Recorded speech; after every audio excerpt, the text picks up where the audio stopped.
Bom dia, pessoal. Vamos estar dando continuidade aqui às nossas aulas sobre ligações químicas. E bom, na aula passada nós estudamos as ligações iônicas, em que basicamente nós temos uma espécie que perde elétrons e outra espécie que ganha elétrons. Aqui nessa aula a gente vai estar estudando os tipos de ligações que ocorrem entre espécies que compartilham esses elétrons. Frequentemente, especialmente, perdão, essas ligações covalentes elas ocorrem com átomos que possuem tendência a ganhar elétrons, ou seja, são não metais. Então vamos lá, aqui a gente tem o cloro, nós temos também o cloro, e aqui a representação dos átomos isolados. Cada cloro possui 7 elétrons na sua camada de valência. Então, o que eles podem fazer para atingir o octeto? Se eles compartilham cada elétron, cada átomo, perdão, um elétron, no final a gente fica com uma representação dessa daqui em que, se a gente conta os elétrons compartilhados, cada átomo vai ficar com 8 elétrons na última camada e a gente vai ter a formação de uma molécula, de uma substância molecular, que no caso é o Cl2. Então aqui a gente tem a representação do compartilhamento dos elétrons para formar a substância Cl2 e apenas os átomos os elétrons da camada de valência eles estão sendo indicados por meio dessas bolinhas pretas. Vamos ver agora aqui uns casos particulares. Átomo de hidrogênio, um elétron na camada de valência. Oxigênio, 6 elétrons na camada de valência. E nitrogênio tem 5 elétrons na camada de valência. As representações isoladas estão apresentadas aqui. E o hidrogênio precisa de 2, certo? Então, o que ele pode fazer? Compartilhar cada elétron que possui e no final vai ter uma representação da molécula de hidrogênio. O oxigênio tem 6 na camada de valência, precisa de 2. Então, se ele compartilha cada um par de elétrons, no final, cada oxigênio vai ter 8 elétrons na camada de valência e vai atingir a estabilidade. O nitrogênio tem 5, então para chegar até 8 ele precisa compartilhar 3. Então, compartilhando 3 elétrons cada um, ele chega a uma configuração de gás ideal, de gás nobre, perdão.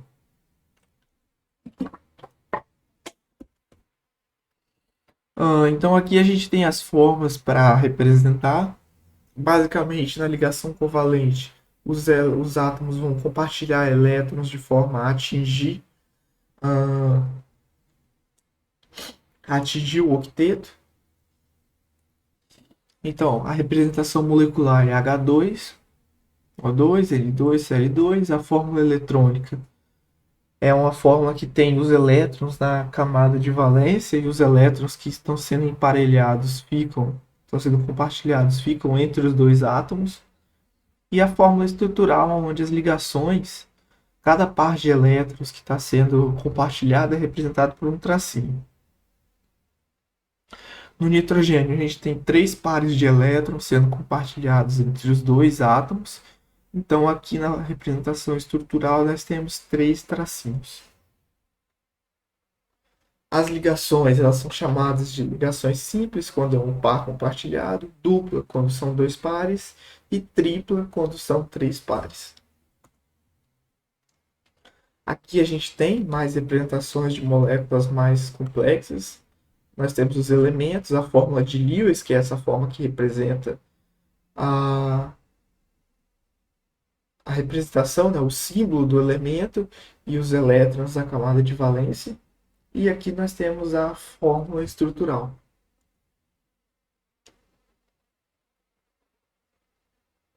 Aqui mais uma molécula. Como apresentado, é, essas ligações covalentes, esses compartilhamentos podem ocorrer com diferentes átomos, né, evidentemente. E aqui, ó, por exemplo, o enxofre ele precisa compartilhar 6 elétrons, né? Ele vai estar compartilhando 6 elétrons, compartilhando com um átomo de oxigênio e um átomo de dois átomos de oxigênio, perdão. Aqui nós temos a representação dos átomos isolados, enquanto que aqui a gente tem a representação da molécula de SO2.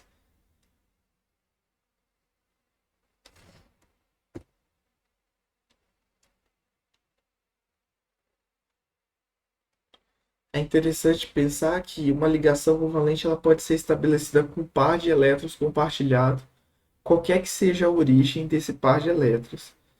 Então, por exemplo, aqui o enxofre, né? Ele vai estar compartilhando, ele vai estar compartilhando dois pares de elétrons com esse oxigênio, enquanto que vai estar compartilhando apenas um par com esse outro oxigênio. E aqui no ozônio, o oxigênio faz um papel semelhante ao do enxofre, compartilha dois com esse e um com esse aqui. Como que a gente escreve então as fórmulas de compostos moleculares? É bem simples.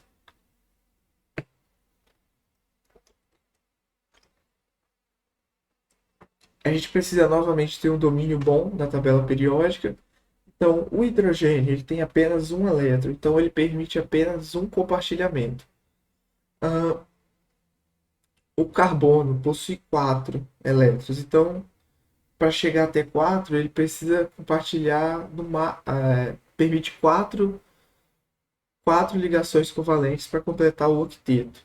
E aqui tem uns exemplos: CH4, CH2O, HCN, CO2 e assim sucessivamente. O nitrogênio tem 5 elétrons na camada de valência, então ele precisa de mais 3 para atingir o octeto. Então ele pode fazer 3 ligações covalentes. Aqui a gente tem amônia, outros compostos aí com 3, né? Com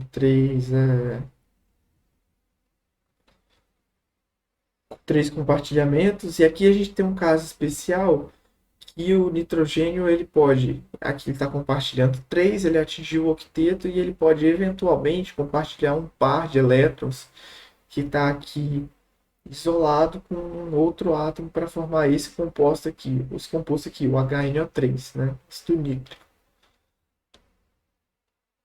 O oxigênio ele possui 6 elétrons na camada de valência, ele precisa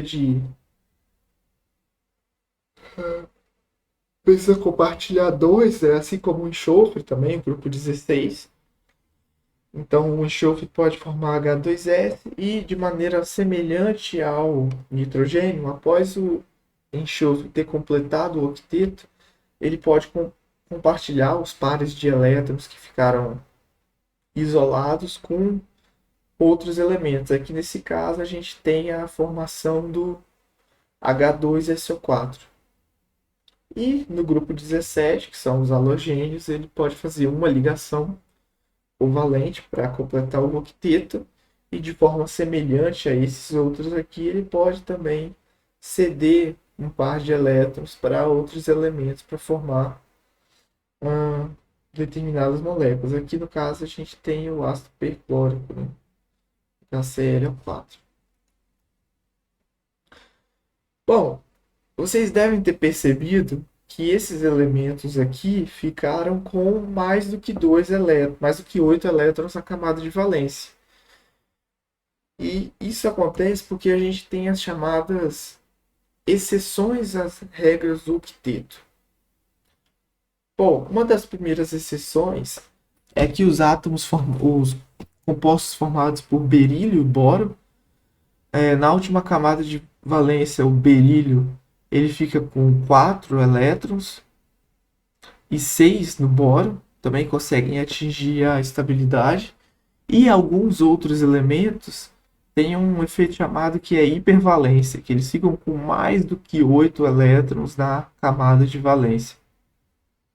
Então existem essas exceções às regras do quinteto, a razão do porquê isso acontece não vem ao caso aqui, nesse momento, mas é importante que vocês saibam que, por exemplo, o enxofre, o SF6, ele é um composto estável e que tem 12 elétrons na camada de valência.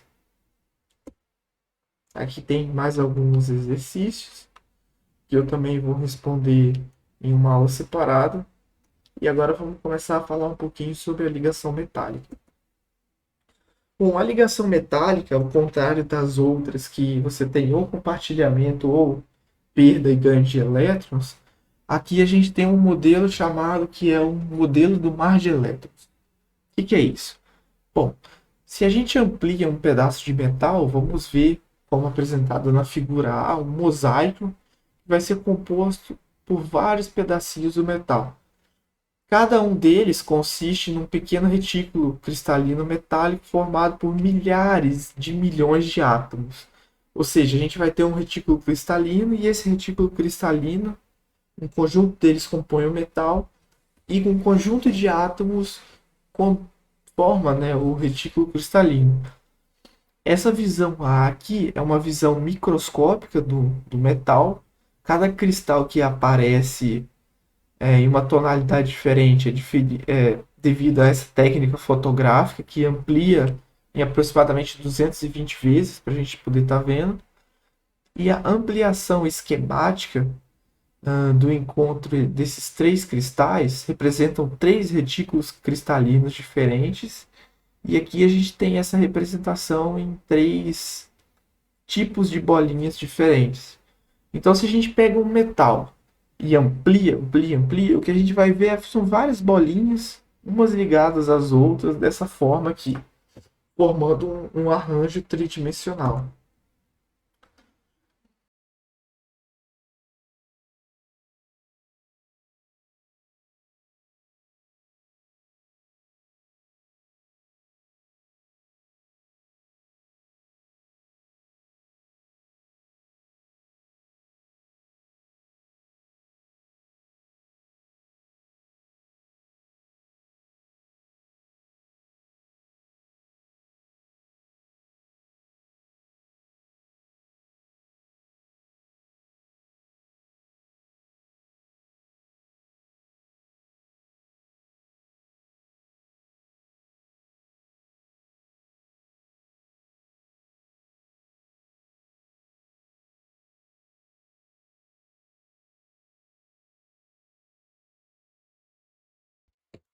Bom, nós temos que as ligas metálicas, elas são o resultado da mistura sólida de dois ou mais elementos. Por exemplo, o ouro 18 quilates é uma liga metálica, o bronze, o latão também é uma liga metálica. Tudo isso aqui são ligas metálicas. E, bom, aqui eu vou deixar para vocês lerem, né? Não vou ficar lendo isso daqui. Mas as substâncias metálicas, eles têm diversas características interessantes. Bom, eles são maleáveis, você consegue moldar os metais. Por exemplo, quando você pega uma colher de alumínio, você consegue moldar ela da forma com que você quer. Os metais têm alta condutividade térmica e elétrica, por exemplo, as linhas, os fios de cobre aí de rede elétrica e assim sucessivamente. Depois, com calma, que vocês leiam esse textinho, porque tem bastante coisa interessante aqui que são conhecimentos requeridos aí para vocês. Vamos comparar agora os tipos de substâncias, né? Ah, substância iônica, molecular e metálica. É importante que vocês saibam as características de cada uma dessas coisas para poder diferenciar qual tipo de substância vocês estão avaliando, estudando, sei lá. Ponto de fusão e ebulição. Para substâncias iônicas e metálicas são altos e para substâncias moleculares baixo.